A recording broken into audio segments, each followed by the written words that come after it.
অৰ্জুনক দিলে আৰু সেই অৰ্জুনে সেই পৰম জ্ঞানটো ভগৱন্তৰ ল'লে।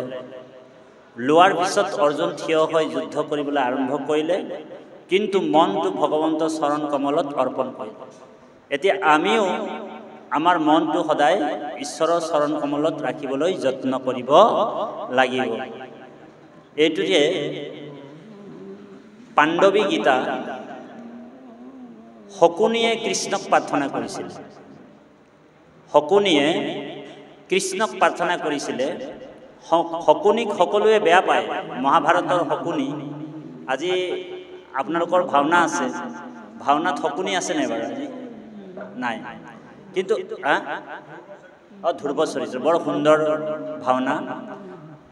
ধ্ৰুৱ চৰিত্ৰৰ ভাওনা ভাগ আছে। ভগৱন্তৰ ওচৰত এনেই মানুহে নাহে, যেতিয়া সংসাৰৰ পৰা তেওঁ লাত খায়, লাত মানে গুড় মাৰে, আৰু বাত মানে টান কথা শুনিহে ঈশ্বৰৰ ওচৰত আহে। ঈশ্বৰ কো পানা হে তো বোলে লাত খাকে আও, নাহি তো বাত খাকে আও। ধ্ৰুৱই বাত খাকে আহিল। বাত খাকে মানে মাহীমাকৰ টান কথা শুনিহে কৃষ্ণৰ ভকতি কৰিছে। আৰু বিভীষণে ৰাৱণে এক গুড় মাৰিলে, তেতিয়াহে তেওঁ ৰামৰ ওচৰত আহিল। বুজি পাইছেনে কথাটো? জীৱাত্মা যেতিয়ালৈকে সংসাৰৰ পৰা যেতিয়ালৈকে হেৰি নাপায়, ঘাত প্ৰতিঘাত নাপায়, তেতিয়ালৈকে ঈশ্বৰৰ মুখামুখি নহয় বুলি কৈছে। ঔ হৰি ঔ ৰাম। গতিকে হয়,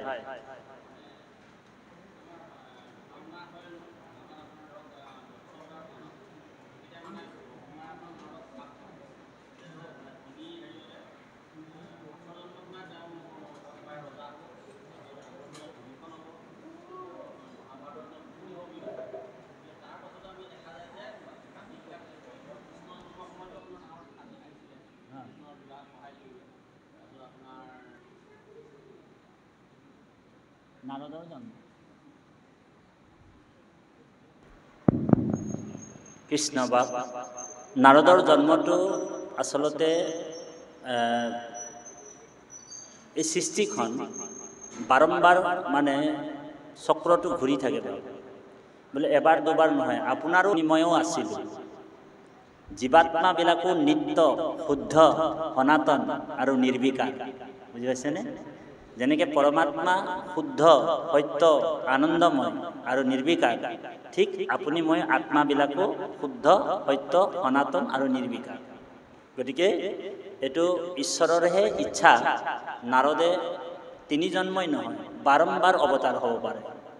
বা আপুনিয়ে এতিয়া এইটো জন্ম মানৱীয় শৰীৰ লৈছোঁ, কিন্তু আপুনি বহুত জন্ম তেনেকুৱা হয়তো মানুহো হ'ব পাৰে আপুনি, বা অন্য চৰাচিলক্ষ্য যোনিওতো থাকিব পাৰে। বুজি পাইছেনে কথাটো? সেইকাৰণে ঈশ্বৰৰ লীলাবিলাক দিব্য বুলি কৈছে। ঈশ্বৰৰ লীলাবিলাক বা ঈশ্বৰৰ কথাবিলাক আমি মনুষ্য সাধাৰণ মানুহে ঢুকি নাপাওঁ, ইমান গভীৰভাৱে ঢুকি পোৱা নাযায়। সেইকাৰণে অৰ্জুনক কৈছে, হে অৰ্জুন, যে পূৰ্বে যত শুয়াই আছে, অশুইবে ক যতে ক পাছে, পূৰ্বা পৰ জানো ধনঞ্জয়, স্বৰূপ নজানি মোক মনুষ্য বোলয়, কেহু বোলে দৈৱ কীৰ্তনয়। কোনোবা মোক মানুহ বুলি ভাবে, হয়নে? ভগৱানক দাপৰ যুগত কৃষ্ণ অৱতাৰ হৈছিল। অৰ্জুনে কেতিয়াবা ঢকা মাৰি দিছিলে ভগৱান, মানুহে কৈছিল। তাততো ঈশ্বৰ জগতৰ ঈশ্বৰ বুলি কোৱা নাছিল নহয়, কৈছিল নাই কোৱা। অৰ্জুনে পিছতহে চিনি পাইছে ভগৱান। বুজি পাইছেনে কথাটো? পাহৰি যায়। সেইকাৰণে ভগৱানে কৈছে, পূৰ্বে যত শুয়াই আছে, শুইবে ক যতে ক পাছে, পূৰ্বা পৰ জানো ধনঞ্জয়, স্বৰূপ নজানি মোক মনুষ্য বোলয়, কেহু বোলে দৈৱ কীৰ্তনয়। অব্যক্ত অনাদি আমি এতেকে জানিবা তুমি, অব্যক্ত ঈশ্বৰ নিৰাকাৰ, মায়াক আশ্ৰয় কৰি মৎস্য কুৰ্ম ৰূপ ধৰি, যুগে যুগে হওঁ অৱতাৰ।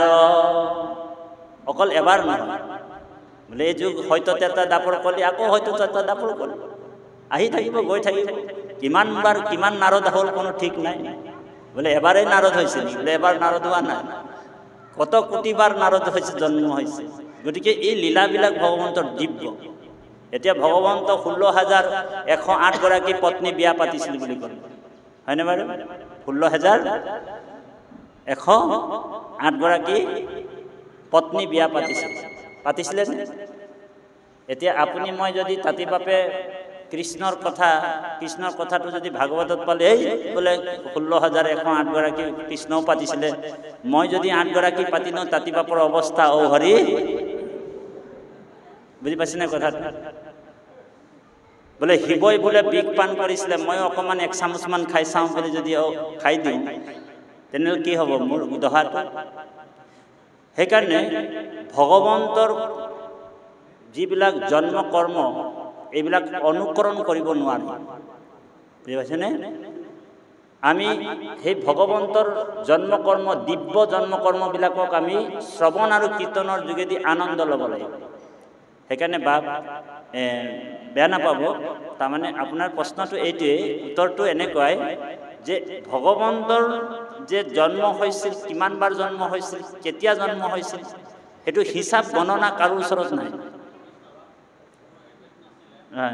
আৰু নাৰদৰ কথাটো কৈছে নাৰদৰ 3 জন্মৰ কথাটো ইয়াত দিছে ভাগৱততো দিছে 3 জন্মৰ কথাটো আপুনি ভাগৱতৰ প্ৰথম স্কন্ধতে আছে এটো পঢ়িলে আপুনি গম পাই যাব তাতে আছে নাৰদৰ 3 জন্মৰ কথাটো তাতে ধুনীয়াকৈ আছে দাসীৰ পুত্ৰ কেনেকৈ হ'ল ব্ৰহ্মাৰ মানৱ পুত্ৰ হিচাপে কেনেকৈ হ'ল হয়নে প্ৰভু গতিকে সেইখিনি আছে বাৰু যাও কি নহওক শ্ৰৱণ আৰু কীৰ্তনৰ যোগেদি আমি সেই আনন্দ ব্ৰহ্ম লাভ কৰিব লাগিব আৰু সেই আনন্দ ব্ৰহ্ম আমি জীৱ আত্মাবিলাক নিত্য হয় সনাতন হয় আৰু পৰমাত্মা অংশৰ পৰাই আপুনি মই অহা সেইকাৰণে কৈছে তোমাৰেহে অংশ আমি যত জীৱ যাক তোমাৰো মায়াই হৰি বান্ধিলে আমাক হয়নে দিও উপদেশ ভজু তোমাৰ চৰণ মায়াৰ বন্ধন সিন্ধু শ্ৰৱণ কীৰ্তন এই শ্ৰৱণ কীৰ্তনৰ যোগেদি আমি সেই আমাৰ নিজৰ স্বৰূপটো আমি চিনি পাম আমাৰ আত্মৰ স্বৰূপটো আমি কেতিয়া চিনি পাম এই শ্ৰৱণ কীৰ্তনৰ যোগেদি আমি নিজকে চিনি পাম প্ৰথমে নিজকে চিনি পাব লাগিব হয়নে প্ৰভু আমি নিজকে জানি পাব লাগিব চিনি পাব লাগিব এই আত্মজ্ঞানটো যেতিয়া আমাৰ হ'ব তেতিয়া ভগৱন্তই কৈছে অৰ্জুনক হে অৰ্জুন অহম সৰ্বস্য প্ৰভুমত সৰ্বম প্ৰবৰ্তন্তে ইতি মত্তা ভজন্তে মাম বুধা ভাবো সমম্বিতা হে অৰ্জুন অমুত মাত্ৰ হুয়ে সৰাসৰ অমুতে হে প্ৰবতে নিৰন্তৰ ইহাক অৰ্জুন জানে যিটো মহাজন সেইজন মহাজন এতিয়া আপোনালোক মহাজন বুজি পাইছেনে আপোনালোক কেনেকৈ মহাজন হ'ল মহাজন বুলি ক'লে সেই যে বহুত ধন টকা পইচা থকা শকত মস্ত প্ৰপাৰ্টি থকা বহুতক দিব পৰা মানুহজনক মহাজন কোৱা নাই মহাজন সেইজনে যোনে ঈশ্বৰ কৃষ্ণক চিনি পালে ঈশ্বৰ কৃষ্ণক জানিলে হয়নে বাৰু ভগৱন্তই কৈছে অহম সৰ্বস্য প্ৰভু মত সৰ্বম প্ৰবৰ্তন্তে যে মই যে সৃষ্টি স্থিতি অন্তকাৰী দেৱতা মোৰ দ্বাৰাই জগতখনৰ স্মৃত ইদম এতস্য চিদম মোৰ দ্বাৰাই জগতখন যে পৰিচালনা হৈ আছে এই কথাটো যোনে জানিলে সেইজন পৰম বিবেকী হয় সেইজনে পৰম বিবেকী হয় মোৰ ভাৱে যুক্ত হোৱা মন মোৰ মনটো তেওঁ মোৰ চৰণত বা মোৰ চৰণ কমলত তেওঁ যুক্ত কৰে যুক্ত মানে প্লাছ কৰে হয়নে মোৰ ভাৱে যুক্ত হোৱা মন মুক মাত্ৰ ভজে শ্ৰৱণ কৰি কীৰ্তন হয়নে বাৰু গতিকে এই যে আমি যে ঈশ্বৰক আজি যে ভজি আছো আচলতে আপুনি মইহে পৰম বিবেকী মানুহ বাকীবিলাক বিবেকী মানুহ বুলি পৰিচয় দিয়ে